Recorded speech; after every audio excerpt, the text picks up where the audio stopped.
तौर पर पेश करता है और सरकार की जिम्मेदारी है कि बजट और उससे जुड़ी वेलफेयर स्कीम्स के जरिए इन आर्टिकल्स को हकीकत में लाया जाए। इसलिए यूनियन बजट सिर्फ एक आंकड़ों की किताब नहीं, बल्कि सरकार की प्राथमिकता और वेलफेयर स्टेट के संविधान से जुड़ी वफादारी का आईना है। सरकार की जिम्मेदारी है कि इकोनॉमिक पॉलिसीज, जिनमें बजट भी शामिल है, ऐसी बनाए जाए जो गैर बराबरी को कम कर सके और सबसे ज्यादा गरीब वर्ग को सहारा दे।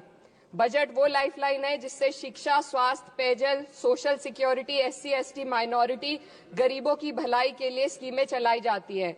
मगर ये बजट को देखकर महसूस होता है कि ये भविष्य के निर्माण से ज्यादा हेडलाइन बटोरने का एक दस्तावेज है।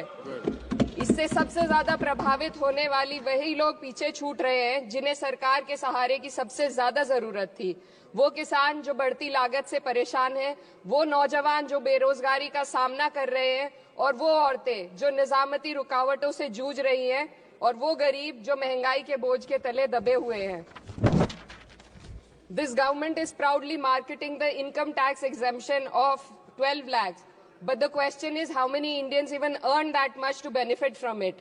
Only 2.2% of Indian population pays direct taxes, whereas no relief has been given in regards to indirect taxes, the burden of which falls on everyone, especially the poor and weaker section of the society.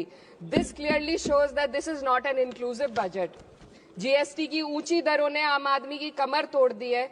जरूरत इस बात की है कि खाद्य सामग्री, दवा, school की किताबें और जरूरत की चीजों पर टैक्स कम किया जाए। पेट्रोल, डीजल पर टैक्स कम करने की कोई कोशिश नहीं हुई, जिसका सीधा असर हर नागरिक पर पड़ता है। आर्टिकल 41 कहता है कि सरकार को ये कोशिश करनी चाहिए कि वो अपनी इकोनॉमिक हालात और रिसोर्सेज के हिसाब से लोगों को रोजगार दे। इस बजट ने बेरोजगारी दूर करने की दिशा में कोई ठोस उपाय नहीं दिया है। नई नौकरियों की बात तो छोड़िए, जो पहले से थी वो भी खत्म होती जा रही हैं। स्किल डेवलपमेंट प्रोग्राम के नाम पर करोड़ों खर्च किए जा रहे हैं, मगर सवाल ये है कि ट्रेनिंग लेने के बाद कितने नौजवानों को असल में नौकरी मिल रही है। सरकार के पास इसका भी कोई आंकड़ा नहीं है। सरकारी विभागों में लाखों पद खाली हैं, मगर भर्ती का कोई प्लान नहीं है। आर्टिकल 45, जिसके द्वारा सरकार की जिम्मेदारी है कि हर बच्चे को 6 साल की उम्र तक फ्री और जरूरी तालीम मिले ताकि उनका बुनियादी तालीमी डेवलपमेंट सही से हो सके, जिसको संसद ने शिक्षा का अधिकार अधिनियम बनाकर और भी मजबूती दी थी, परंतु इसकी जमीनी हालत क्या है वो किसी से छुपी नहीं है।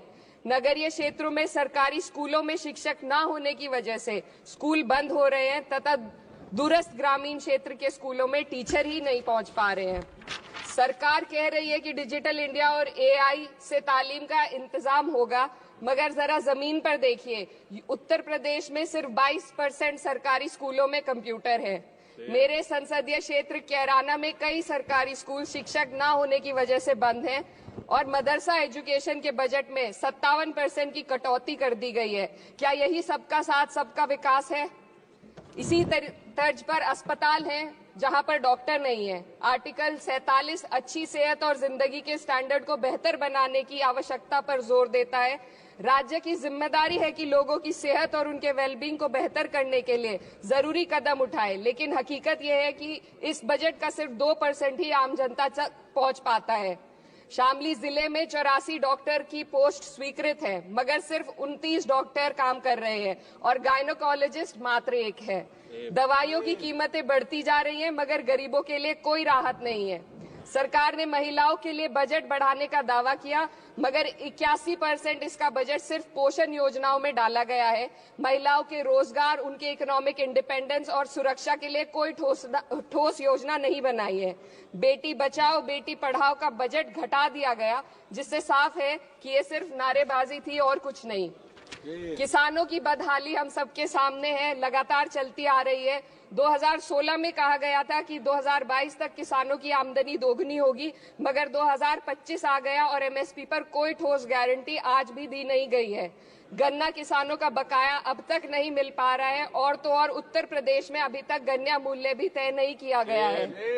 DAP, यूरिया और खाद की कमी से परेशान किसान आज भी सड़क पर प्रदर्शन कर रहे हैं। मजदूरों के लिए जो सबसे बड़ी योजना मनरेगा थी, सरकार कहती है कि मनरेगा ग्रामीण भारत की रीढ़ है, मगर बजट में कोई भी बढ़ोतरी नहीं मिलना बहुत शर्मसार है। औसतन 44 दिन का ही रोजगार मिल रहा है, जबकि स्कीम 100 दिन की गारंटी की होती है। भारतीय रेलवे देश के लोगों की जीवन रेखा है और इसी से यहाँ के लोगों की आर्थिक एवं सामाजिक जिंदगी चल रही है। देश के हर हिस्से को रेल कनेक्टिविटी से जोड़े जाना सरकार की कल्याणकारी नीति का हिस्सा है। मेरे संसदीय क्षेत्र कैराना के रेलवे से जुड़ी 2 मांगे लंबे समय से लंबित हैं। दिल्ली शामली सहारनपुर रेल लाइन का दोहरीकरण और पानीपत शामली मेरठ लाइन का सर्वे अति शीघ्र ही कराए जाने की बहुत पुरानी मांग को बजट में शामिल किया जाना चाहिए। देश भर में बिजली की दरें बेहद असमान है। उत्तर प्रदेश में ये दरें बहुत ज्यादा हैं।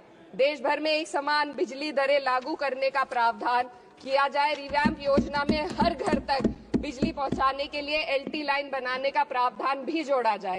कृषि उपकरणों व खाद डीएपी को जीएसटी से मुक्त किया जाए।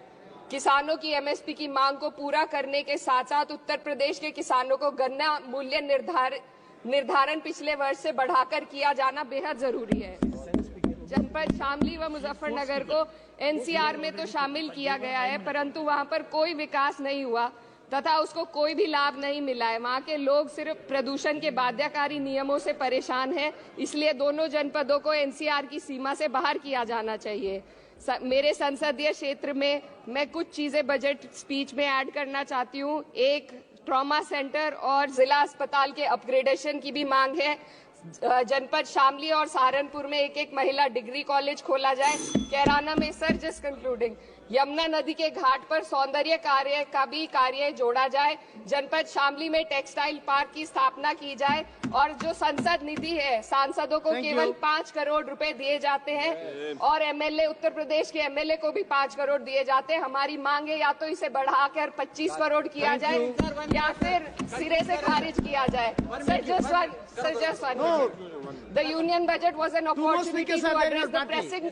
Sir, just 1 minute. Please, 2 more speakers are in your party. Sir, just pressing concern of India's citizen, rising unemployment, soaring inflation, crumbling public services and deepening rural distress.